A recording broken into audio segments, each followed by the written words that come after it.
Hi everyone, in front of me I've got CHUWI Hipad Max, and let me share with you how to check the IMEI numbers of this device.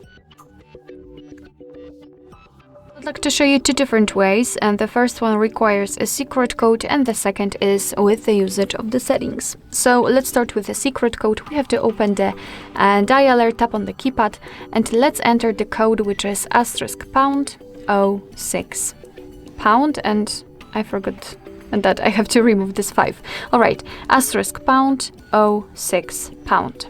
And as you can see in this pop-out window, we can check both IMEI numbers for both SIM slots.